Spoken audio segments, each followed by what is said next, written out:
Hi, welcome to Beyond Politics. I'm Catherine Clark. Alberta Conservative MP Devinder Shory was born and raised in India, one of 8 children. He went on to study law and earn a law degree. He practiced there before deciding to move to Canada. When he got here, his credentials weren't recognized, and he spent 7 years driving a cab and unloading trucks before he was able to recertify in Alberta. He then practiced in Calgary for a decade before deciding to launch himself into a political career in 2008. And Devinder Shory joins me now to talk all about life beyond politics.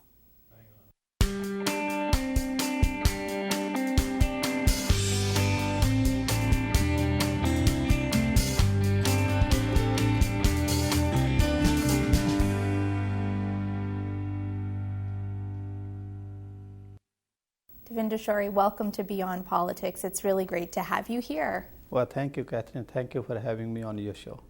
Well, you were born in India, and you did your formal training there. You became a lawyer in India, and then you moved to Canada. So I'm going to, having given that little bit of info of what I know about you, I want to know about what you were like as a kid and what it was like for you growing up in India as a child. Well, as a child in India, we are 8 siblings to start with, and my father, he was a freedom fighter before the independence in India, and we were a joint family, and I grew up with the family, learning how to behave and how to work together.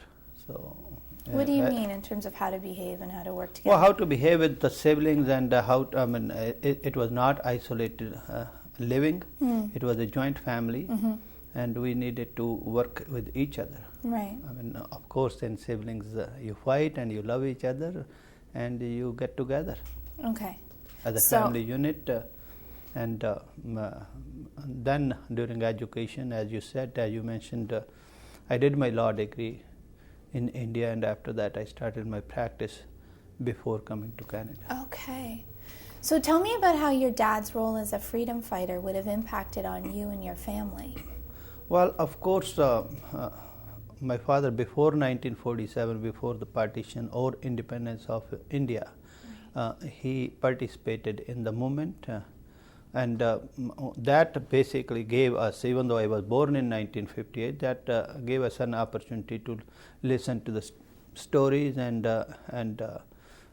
basically follow the principles as well, that when you do something beyond yourself. And as a matter of fact, I remember once my father was talking to someone, and we were too young at that time, but I overheard him saying that the best thing one can do in his or her life is if God gives you an opportunity and you do something beyond yourself and your family. So that's something that you've taken to heart? Is that something? Well, I still remember that. When I talk to you, I can visualize when he was talking about this.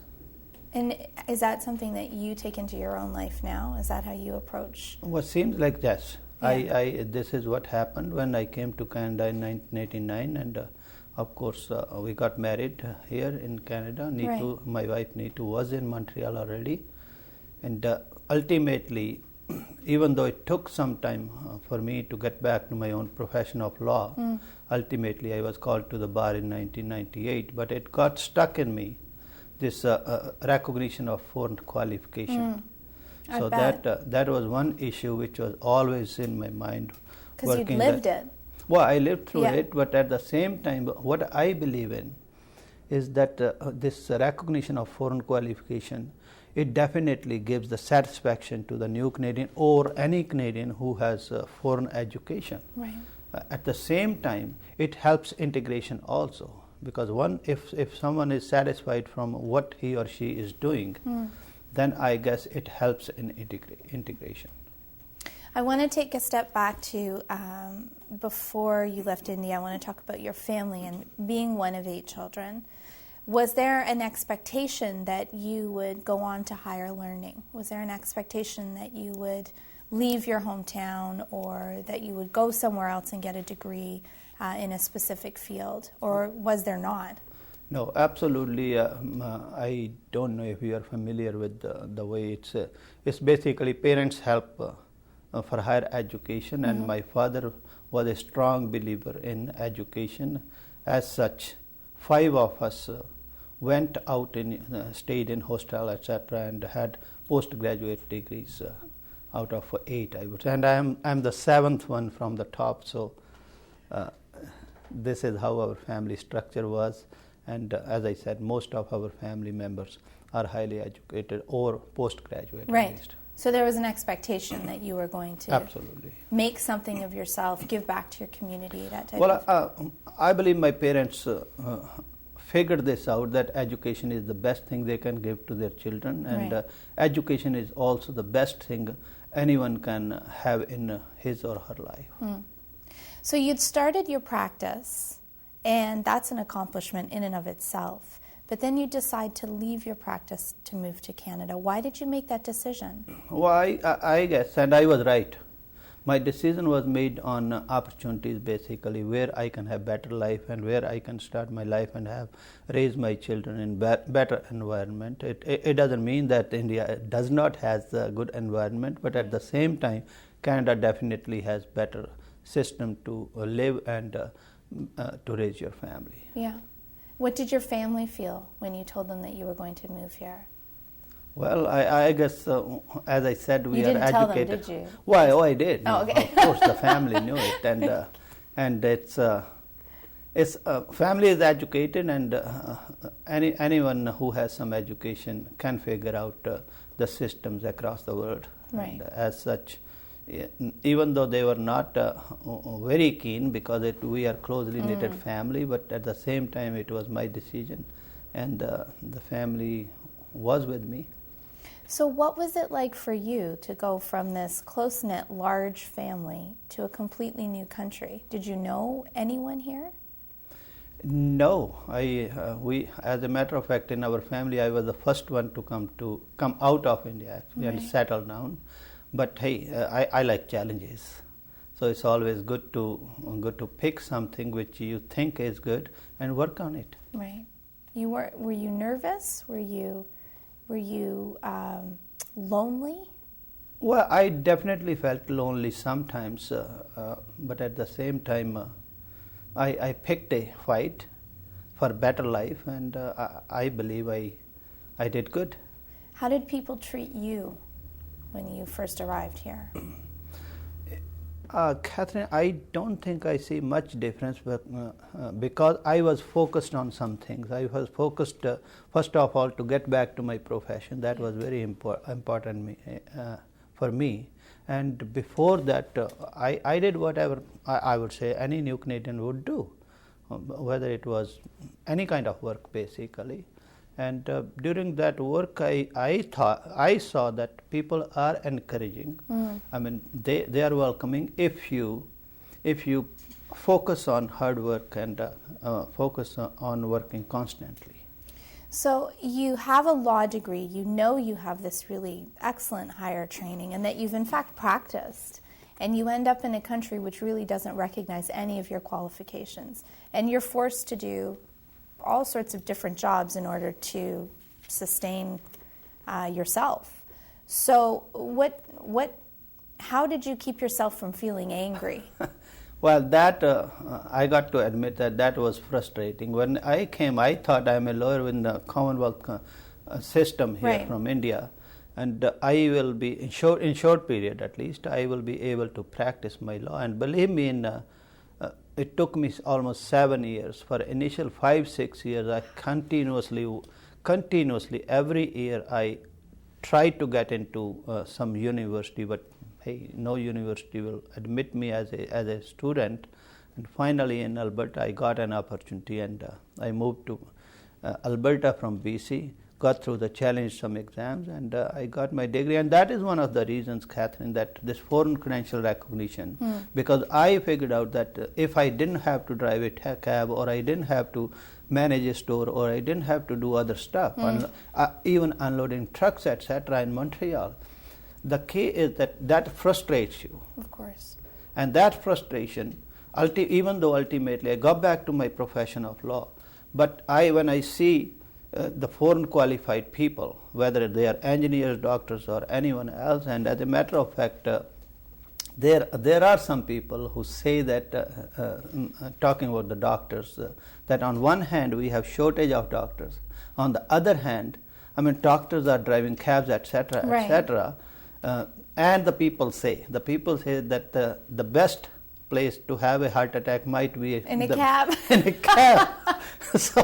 so you know that. I mean, it looks funny, but it is very serious. That we in Canada should utilize the wealth the new Canadians or Canadians who have education from abroad must be utilized, and that is why one of my focus, one of my reason I jumped into politics was also to at least be a part of the team who can talk and work on this issue. However, I am interested in how you kept yourself from being so frustrated that you just threw in the towel, because 7 years is a really long time to unload trucks and to drive a cab and to do all the things that you were forced to do in order to make a living, knowing that you're a trained lawyer, a lawyer who practiced his profession. Again, Catherine, I picked a challenge. So you weren't angry. You just decided, I'm going to make this work. I was frustrated, but I was focused that one day I will get it. I kept on trying for years and years, and when I saw this opportunity, the second path, I would say, I got accepted that, and I challenged the exams, wrote the exams, went through my bar exams and my articling. Ultimately, I became a lawyer, and now I again. You mean? Yeah, again. and I the kind of person I am, I don't believe in complaining. I believe in that we should work on it and fix it, and that is the reason again that if you look at all my speeches or backgrounds, I am very focused on foreign connections, and as a matter of fact, I'm very thankful that I came to politics. I became a part of the team. That team has recognized the value of this foreign qualification as well. Tell me about your wife. You picked this battle for yourself, and then she must have picked it too because she picked you. You met her in Montreal, you said. And how did that happen? How did you meet? Well, first of all, this was arranged marriage. Interesting. So was it arranged by your family at home? It was arranged between the families, basically arranged in a way that they introduced us. Okay. Definitely all the talks were done by the families. But we got a chance to meet each other, and we were the one to finalize it. And was it both of your families back home in India who were arranging for the two of you to meet in Montreal, or was she coming from India to meet you? No, she was in Canada okay. before I came. Yes. And no, there were the families back home, and some of our relatives and some of her relatives in Canada. They also talked about each other. Right. And, it's very interesting, actually. I gotta tell you that. There was a talk about our marriage while I was in India also a year before I came. Yes. So it was kind of a re-talk. Okay. It didn't come as a surprise then when they... Well, we did not know when the talk started. Right. But when the talk started, we figured out that this is the same families. So these are the same families talking about the same people here. So it definitely... made it a little easier to understand each other. You had left India and you were taking a new path in Canada. So technically, you could have left behind some of those traditions, those parts of your culture, and you could have adopted a Western approach, which is, not to have an arranged marriage. Why did you choose to have an arranged marriage? Well, Catherine, I believe that you should preserve your culture, but at the same time you should adopt where you want to live. What it is that we must be loyal to the land where we live, But what we can keep both things alive together. There is nothing wrong. There is nothing wrong in getting introduced by the families, as long as we both understand each other, and that's what happened. And as I said, we had a meeting. We had a chance. We talked to each other before we finalized. Just once? No, it was for a few days. Okay. Yeah. And how did you know that she was the right one? Well, I don't know, but I guess we both found out each other are the right persons for each other, and that proves it's been 22 years now. Yeah. And we are married with 3 children, and believe it or not, she has been very, very supportive during my education, to encourage me. And just imagine, with 3 children, she was working in BC, living alone herself, with my parents. Obviously, my parents were also here at that time. It was only her and my father who encouraged me. As a matter of fact, pushed me to go back and be a lawyer in Canada. So she had been a big support. That's wonderful. You said it was just her and your father who encouraged you. Does that mean your mom didn't? Well, no, my mom was not literate person, but definitely she, as we have the families in India, as the culture is, that mama was with the family, and she never discouraged me at all, and she was a teammate. So you then were going to school in Alberta while your family lived in BC, or did you have to move your entire family to Alberta as well? Before the family moved, I actually challenged the exams in Alberta. Then I did my articling in Calgary. Right. So during that period, I stayed alone in Calgary. Yeah. But once I was called to the bar, then the family moved from BC. Otherwise, she was working in Vancouver. Right. If she wasn't working, I wouldn't have you wouldn't have had food on the table. Absolutely. That's so interesting. So you've really become a very devoted member of the Calgary community. I mean, how long have you been in Calgary now? I came to Calgary in 1997. Okay. And the family moved in 98. Okay. And how did you find that people accepted you when you decided to run for office? How did you find that your constituents accepted you, and the fact that you were born and raised in Calgary, that you had in fact only really been there for certainly less than 20 years? Were people accepting of that? I believe they did accept me, and one of the reasons, if I recall, is because I had gone through all the hardships to get my education recognized. Right. So my principle during my practice were simple and straight, that I would not charge any fee to any foreign trained Canadian or newcomer for any certification, etc. they require to upgrade their education. Right. Because I believed I wanted to help them. Because it's very hard to pay a lawyer hundreds or $200 or $500 to get your certificates verified or certified, and it helps. It helps and encourages. And at the same time, I also did some free service to seniors as well for some personal stuff. Right. I believe that that left an impression on the community that I believe in serving the community, and that helped. Yeah. You fought so hard to become a lawyer again and to get your certification and to be able to practice.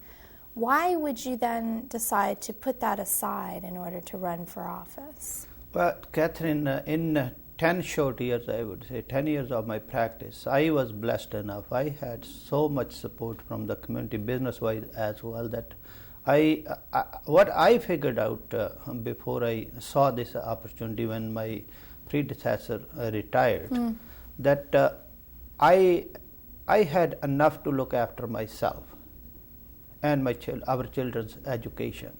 So there is a limit, and I'm a kind of person who doesn't want to be rich financially. And I remember my father saying, which I mentioned before, that if you get a chance, and believe me, you won't find too many lawyers in Calgary who got so lucky, who got so much support from the community that business-wise they were established in 10 years or 11 years. So I got an opportunity, and this was a chance for me to work for the community, give back to the community who gave me so much, and at the same time work on my second passion of recognition of, for example, this foreign qualification. It's very important, and I strongly believe that it is very important that this issue is addressed and a good resolution is found. You know, what's also interesting about that is that you would have campaigned, obviously, quite hard on that issue. And that obviously resonated with your constituents because they elected you.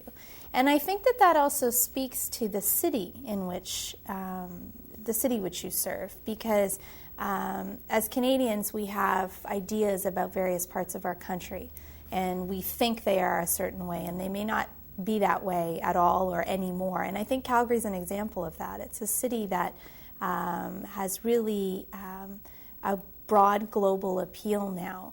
And that's probably part of why your message was so well heard by constituents, because you have so many constituents who probably are going through the same thing. Yeah, absolutely. 37%, if I'm correct, 37% of my constituents are looked at as new Canadians or who don't have their first language English or French. Right.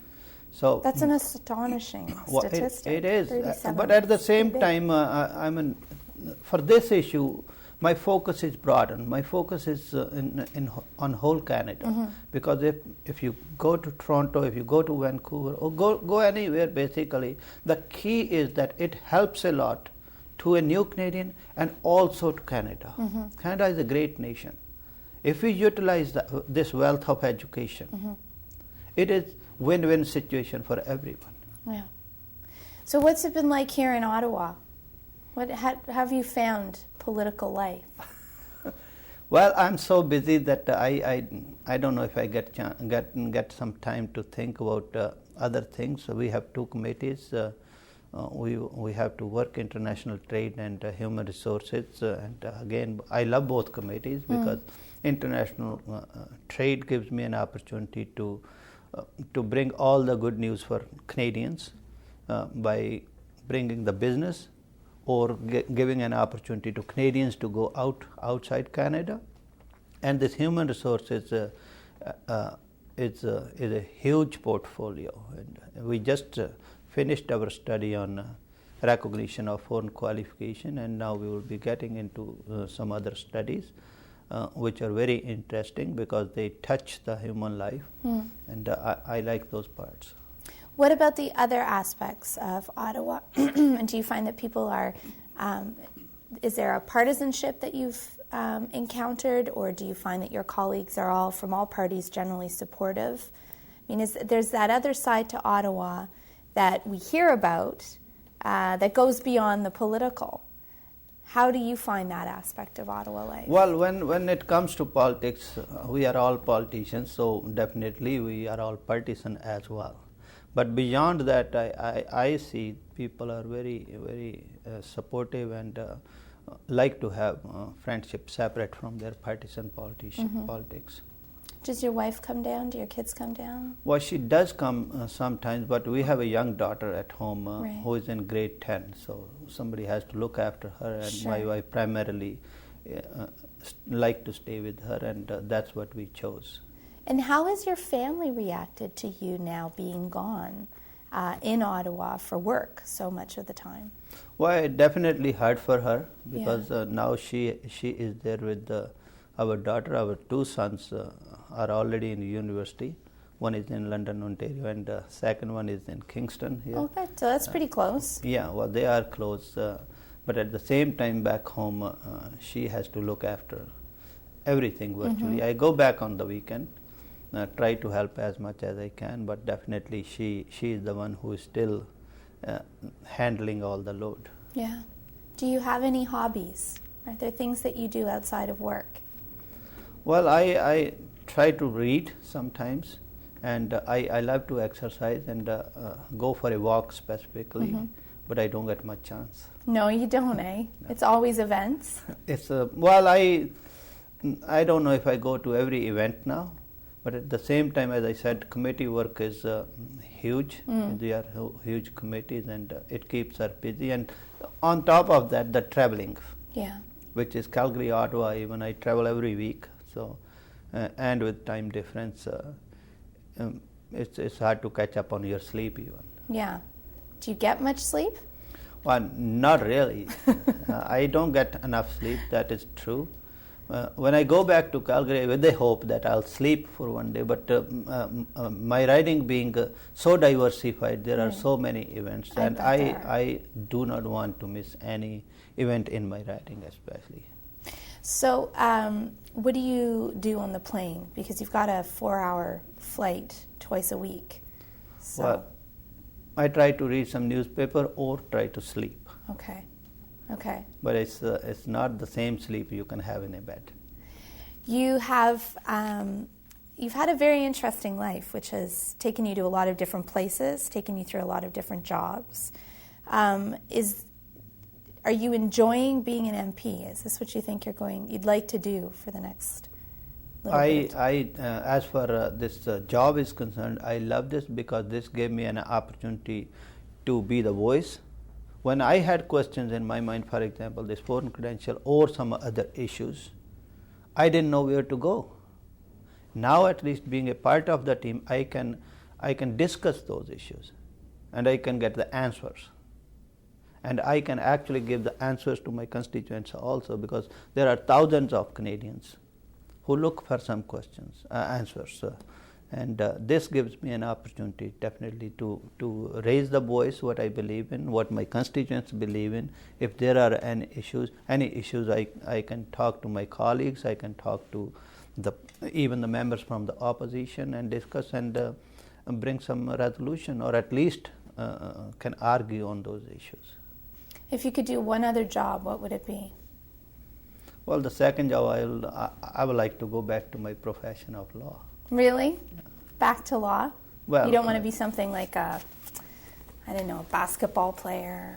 You've secretly wanted to play guitar in a band your entire life? Well, I guess for basketball it's a little late now. And I have never been to music, etc. So I again will pick I love my profession also. Yeah. I mean, it's been great. It also gave me an opportunity to help some people who cannot afford, or who are so illiterate or uneducated and do not know the system, because you see that there is still some abuse by some people who are not authorized. For example, there were some consultants in a legal profession who were not licensed even, and I know the stories where people were kind of robbed, and being a lawyer gives you an opportunity that you are your own boss, and if you want to charge someone, you charge. If you don't want to charge someone, just help the needy people. I really appreciate that you would take the time to be here today. Thank you very much. It's been a pleasure to talk to you. Thank you so much for having me on your show.